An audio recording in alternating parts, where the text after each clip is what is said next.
الحمد لله الذي هدانا للإسلام وآتانا من أمرنا رشدا والذي لم يتخذ صاحبة ولا ولدا ولم يكن له ولي من الذل وكبر تكبيرا تكبيرا الحمد لله حمدا كثيرا كثيرا۔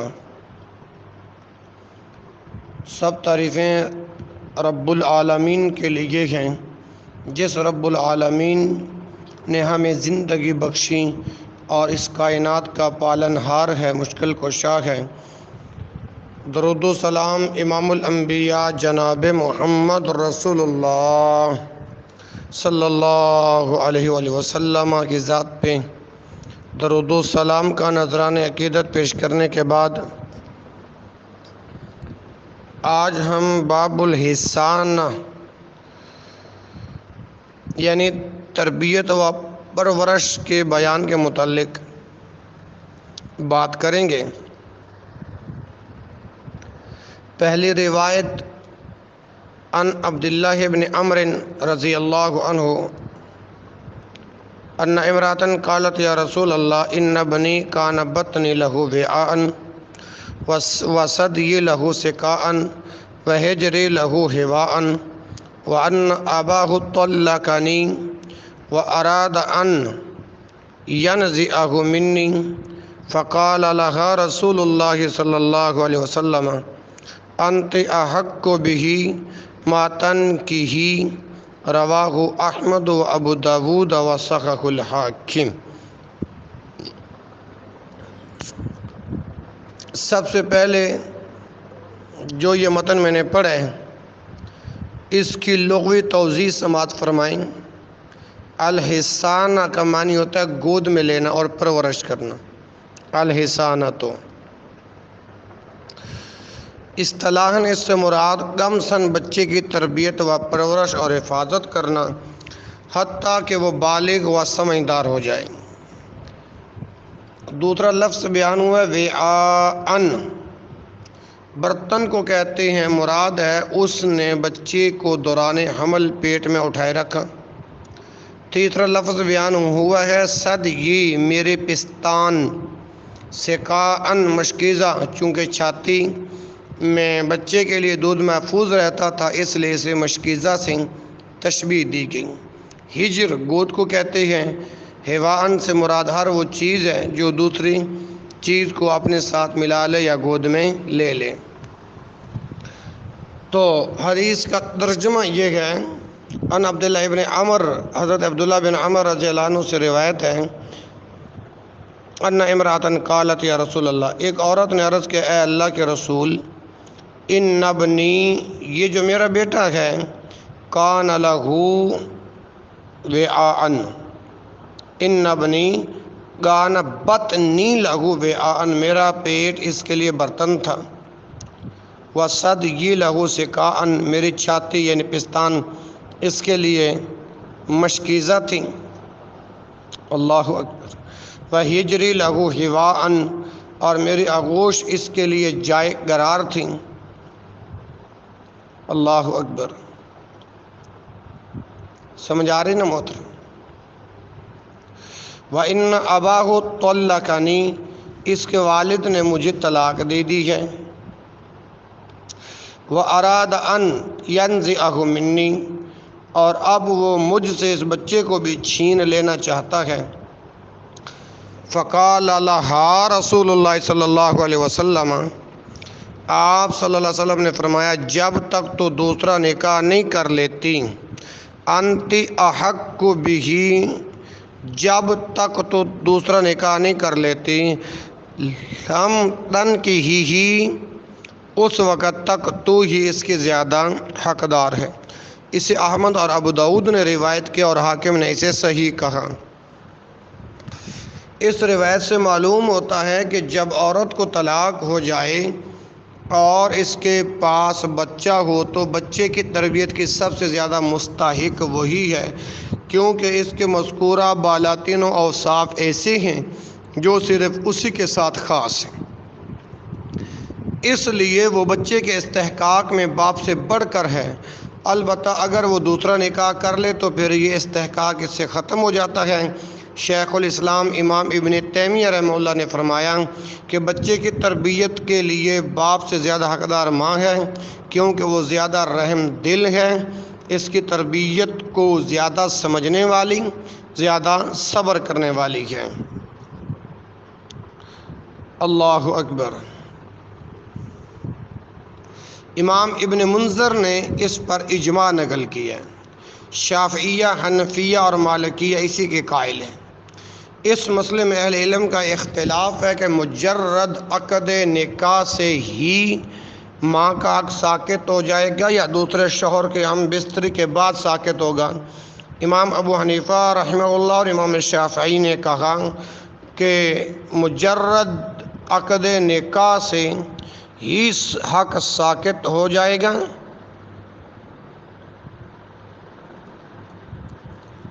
امام ابو حنیفہ اور امام شافعی نے کہا ہے کہ مجرد عقد نکاح سے ہی یہ حق ساقط ہو جائے گا، جبکہ امام مالک نے کہا ہے کہ ہم بستر کے ساتھ ساقط ہوگا۔ امام ابن قیم نے پہلے قول کی طرف میلان ظاہر کیا ہے اور اسے جمہور کا قول قرار دیا ہے، اور امام قرطبی نے دوسرے قول کو ترجیح دی ہے۔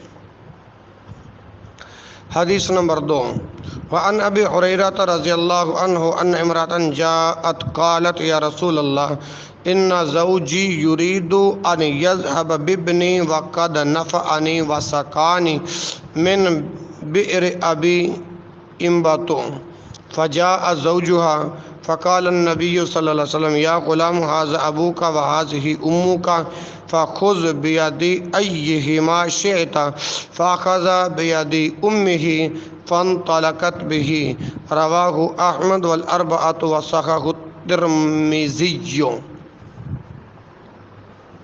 اللہ اکبر۔ اسے احمد، ابو داؤد، ترمذی، نسائی اور ابن ماجہ نے روایت کیا اور ترمذی نے اسے صحیح کہا کہ حضرت ابو ہریرہ رضی اللہ عنہ سے روایت ہے کہ ان امرأۃ جاءت قالت یا رسول اللہ، ایک عورت آئی، اس نے عرض کیا اے اللہ کے رسول، ان زوجی یرید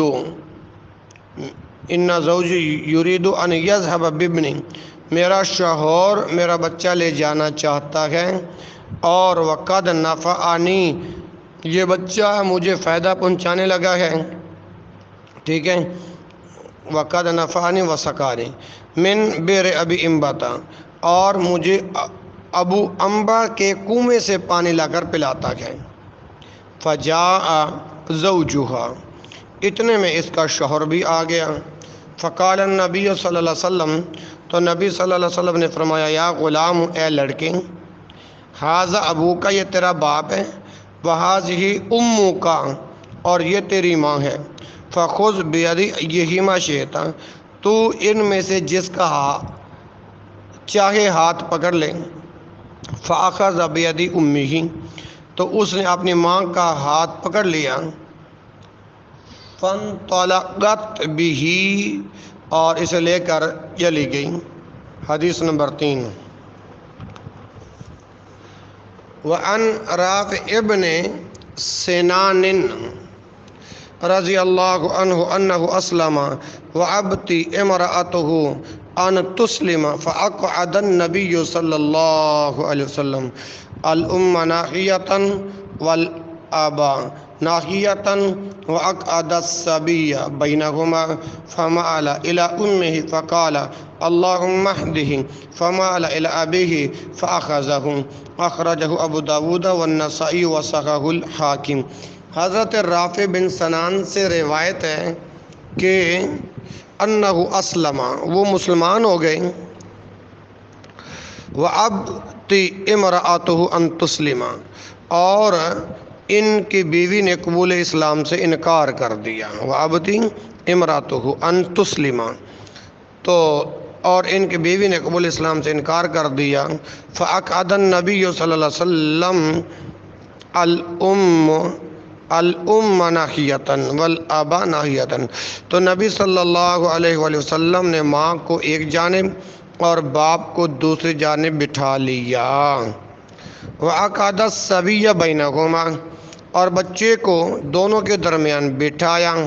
ٹھیک ہے، فمال الی امہ، تو بچہ ماں کی طرف مائل ہوا، فقال، آپ صلی اللہ علیہ وسلم نے دعا فرمائی، اللہم اہدہ، اے اللہ اسے ہدایت دے، فمال الی ابیہ، تو بچہ باپ کی طرف مائل ہو گیا، فاخذہ، اور اس نے اسے پکڑ لیا، اخرجہ ابو داؤد والنسائی وصححہ الحاکم، اسے ابو داؤد نسائی نے روایت کیا اور حاکم نے اسے صحیح کہا ہے۔ ان ہر دو روایات سے معلوم ہوتا ہے بھائیوں کہ ماں بچے کی تربیت کی زیادہ مستحق اس وقت تک ہے جب تک بچہ سن شعور کو نہ پہنچے، اور جب بچہ سن شعور کو پہنچ جائے اور اسے تربیت و پرورش کی یکسر ضرورت نہ رکھے تو اسے ماں اور باپ کے درمیان اختیار دیا جائے گا، خواہ ان میں سے کوئی ایک ابھی کافر ہی کیوں نہ ہو۔ بھائیوں، علامہ عبد الرحمن مبارک پوری نے کہا ہے کہ سن تمیز کو پہنچنے کے بعد بچے کو اختیار واجب ہے۔ امام شافعی، امام احمد، امام اسحاق رحمہم اللہ اسی کے قائل ہیں، انہوں نے اختیار کی عمر 7 یا 8 سال مقرر کی ہے۔ امام ابو حنیفہ رحمہ اللہ نے کہا ہے کہ بچے کو اختیار نہیں دیا جائے گا، بلکہ وہ تب تک ماں کے پاس ہی رہے گا جب تک اس کا حق ساقط نہیں ہو جاتا۔ امام مالک رحمہ اللہ نے بھی یہی کہا ہے کہ بچے کو اختیار نہیں دیا جائے گا، اور لڑکیوں کا نکاح ہونے تک ماں ان کی زیادہ مستحق، جبکہ لڑکوں کے جوان ہونے تک باپ ان کا زیادہ مستحق ہے۔ میرے بھائیوں، اب ان میں راجح موقف جو ہے وہ امام شافعی وغیرہ کا ہی ہے۔ نیز یہ بھی یاد رہے کہ اگر بچے پر ماں اور باپ میں سے کسی ایک کو اختیار کرنا دشوار ہو جائے پھر دونوں کے درمیان قرعہ ڈال دیا جائے گا، جیسا کہ ایک روایت میں ہے، آپ صلی اللہ علیہ وسلم نے فرمایا، تم دونوں اس بچے میں قرعہ ڈال لو۔ صحیح ابو داؤد میں حدیث 1992، کتاب الطلاق، باب من احق بالولد، ابو داؤد میں 2277، نسائی کی 6 جلد صفحہ 185، ابن ابی شیبہ کی 5ویں جلد صفحہ 237۔ امام ابن قیم نے فرمایا ہے کہ جس میں بچے کے لیے مصلحت اور خیر خواہی کا پہلو زیادہ ہو اسے اختیار کرنا چاہیے۔ اگر باپ کے مقابلے میں ماں زیادہ صحیح تربیت اور حفاظت کر سکتی ہو اور غیرت مند عورت ہو تو ماں کو باپ پر ترجیح دی جائے گی۔ اسی صورت میں قرعہ اندازی یا اختیار میں سے کسی چیز کا لحاظ نہیں رکھا جائے گا، کیونکہ بچہ تو کم فہم و کم عقل اور نادان و ناعاقبت اندیش ہوتا ہے۔ ماں باپ میں سے جو بچے کا زیادہ خیال رکھنے والا ہو بچہ اسی کے حوالے کر دیا جائے۔ ہاں، اگر ماں سے زیادہ باپ میں یہ اوصاف موجود ہوں تو بچہ باپ کے حوالے کر دیا جائے، پھر وہی اس کی تربیت کا ذمہ دار ہوگا۔ شریعت اس کے علاوہ کسی چیز کی محتمل نہیں ہو سکتی، اور نبی کریم صلی اللہ علیہ وسلم نے فرمایا ہے کہ بچے 7 سال کے ہو جائیں تو انہیں نماز کا حکم دو، اور اللہ تعالیٰ نے فرمایا کہ اپنے آپ کو اور اپنے گھر والوں کو آگ سے بچاؤ، سورۃ تحریم آیت نمبر 6۔ پس جب ماں اسے مکتب و مدرس میں چھوڑتی ہو اور اسے قرآن سکھاتی ہو اور بچہ کھیل کود اور اپنے ساتھیوں سے میل جول کو ہی ترجیح دیتا ہو اور اس کا والد اسے ان کاموں کی اجازت دیتا ہو تو ماں ہی اس کی زیادہ مستحق ہے۔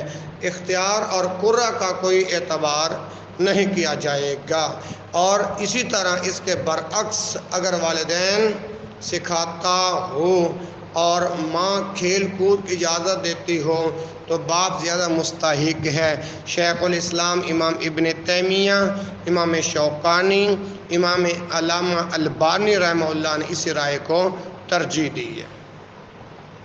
حدیث نمبر 4، وعن البراء بن عازب رضی اللہ عنہ ان النبی صلی اللہ علیہ وسلم قضى في ابنة حمزة لخالتها وقال الخالة بمنزلة الأم رواہ البخاری، اسے بخاری نے روایت کیا کہ حضرت برا بن عازب رضی اللہ عنہ سے روایت ہے، نبی کریم صلی اللہ علیہ وسلم نے حضرت حمزہ رضی اللہ عنہ کی بیٹی کا فیصلہ اس کی خالہ کے حق میں فرمایا، اور فرمایا الخالۃ بمنزلۃ الام، خالہ ماں کے درجہ میں ہوتی ہے۔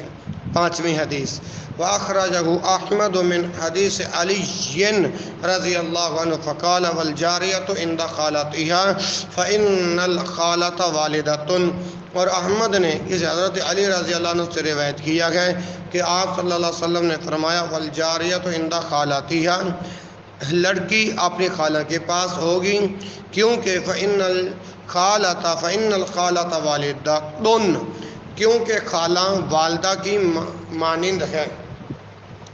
تو اس حدیث میں ابنت حمزہ تا کے الفاظ آئے ہیں، حضرت حمزہ رضی اللہ عنہ کی بیٹی، اس بچی کا نام امارہ تھا۔ کیا نام تھا؟ بلند آواز سے بولے، امارہ تھا۔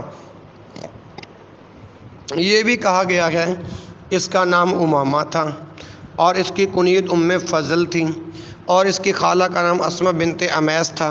یہ حدیث مکمل یوں ہے کہ حضرت علی رضی اللہ عنہ ان کے بھائی حضرت جعفر رضی اللہ عنہ اور زید بن حارثہ رضی اللہ عنہ کے درمیان حضرت حمزہ رضی اللہ عنہ کی بیٹی کی کفالت کے سلسلے میں جھگڑا کھڑا ہو گیا۔ حضرت علی رضی اللہ عنہ نے کہا کہ اس کا زیادہ حقدار میں ہوں، کیونکہ یہ میرے چچا کی بیٹی ہے۔ زید رضی اللہ عنہ نے کہا یہ میرے بھائی کی بیٹی ہے۔ جعفر رضی اللہ عنہ نے کہا یہ میرے چچا زاد ہے، اور اس کی خالہ بھی میرے نکاح میں ہے، اس لیے میں اس کا زیادہ مستحق ہوں۔ تو آپ صلی اللہ علیہ وسلم نے حضرت جعفر رضی اللہ عنہ کے حق میں فیصلہ فرما دیا، کیونکہ بچی کی خالہ ان کے نکاح میں تھی۔ اللہ اکبر۔ ان احادیث سے معلوم ہوتا ہے کہ اگر ماں فوت ہو جائے یا دوسری شادی کر لے تو پھر بچوں کی پرورش کی زیادہ حقدار خالہ ہوگی۔ امام شوکانی نے اس پر اجماع نقل کیا ہے۔ حدیث نمبر 6، وعن ابی ہریرہ رضی اللہ عنہ قال قال رسول اللہ صلی اللہ علیہ وسلم اذا آتا احدکم خادمہ بطعامہ فإن لم یجلسہ معہ فلیناولہ لقمۃ او لقمتین، متفق علیہ واللفظ للبخاری۔ اللہ اکبر۔ میرے بھائیو، میری بات اختتام کی طرف آ رہی ہے۔ حضرت ابو ہریرہ رضی اللہ عنہ سے روایت ہے، رسول اللہ صلی اللہ علیہ وسلم نے فرمایا اذا آتا احدکم خادمہ بطعامہ، جب تم میں سے کسی کا خادم اس کا کھانا لے کر آئے، فإن لم یجلسہ معہ فلیناولہ، تو اگر وہ اسے اپنے ساتھ بٹھا کر نہ کھلائے، سمجھ آ رہی ہے نا؟ اللہ اکبر۔ فَلْيُنَاوِلُ لُقْمَةً أَوْ لُقْمَتَيْنِ، تو اسے ایک یا دو لقمے ہی دے۔ واللفظ للبخاری، یہ بخاری مسلم، اور یہ لفظ بخاری کے ہیں۔ اس روایت سے معلوم ہوتا ہے کہ مالک جو کھانا خود کھائے اسی میں سے کچھ غلام کو بھی کھانا کھلانا چاہیے۔ یہ بھی معلوم ہوا کہ خادم کو اپنے خاص کھانے میں سے پیٹ بھر کر کھلانا ضروری نہیں، البتہ افضل ضرور ہے۔ اس سے یہ بھی معلوم ہوا اسلام امیر غریب، قوی ضعیف اور گورے کالے سب میں مساوات کا علم بردار ہے۔ حدیث نمبر 7، وعن ابن عمر رضی اللہ عنہما عن النبی صلی اللہ علیہ وسلم قال عذبت امرأة فی ہرۃ، اللہ اکبر،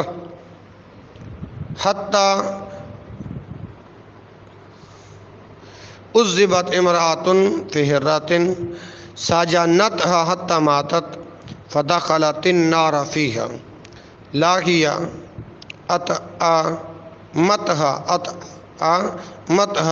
وسقتها اذ ہی حبستها ولا ہی ترکتها تأکل من خشاش الارض، متفق علیہ۔ فی ہرۃ، بلی کی وجہ سے، سجنتها، اس نے اسے قید کر رکھا تھا یا باندھ رکھا تھا، خشاش حشرات، الارض یعنی کیڑے مکوڑے وغیرہ، حضرت ابن عمر رضی اللہ عنہما سے روایت ہے کہ نبی کریم نبی کریم صلی اللہ علیہ وسلم نے فرمایا قال عذبت امرات فی ہرۃ، ایک عورت کو بلی کی وجہ سے عذاب دیا گیا، ساجانتھا، اس نے اسے قید کر رکھا تھا، حتی ماتت، حتیٰ کہ وہ مر گئی، فدخلت النار فیہا، اور اسی وجہ سے وہ آتش جہنم میں داخل ہو گئی، لاکیہ اطعمتھا، جب اس نے بلی کو قید کر رکھا تھا، ٹھیک ہے، اطعمتھا، وہ نہ اسے کھلاتے پلاتے تھی، ٹھیک ہے، اطعمتھا وسقتھا اذ ہی حبستھا، اور نہ ہی اسے کھلا چھوڑتے تھیں، ولا ہی ترکتھا تاکل من خشاش الارض، کہ وہ زمین کے کیڑے مکوڑے ہی کھا لیتی، بخاری اور مسلم۔ میرے بھائیوں، اس حدیث سے معلوم ہوتا ہے کہ جانوروں کا خرچہ ان کے مالکوں پر واجب ہے۔ شیخ محمد بن ابراہیم آل شیخ نے فرمایا ہے کہ علماء نے صراحت کے ساتھ یہ بات کہی ہے کہ مویشیوں کے مالکان پر ان کی خوراک کا بندوبست کرنا لازم ہے، اگر وہ ایسا کرنے سے عاجز ہوں تو پھر ان پر انہیں فروخت کر دینا، اجرت پر دینا یا ذبح کر دینا لازم ہے، کما فی توضیح الاحکام جلد نمبر 6 صفحہ 72۔ وآخر دعوایا ان الحمد للہ رب العالمین۔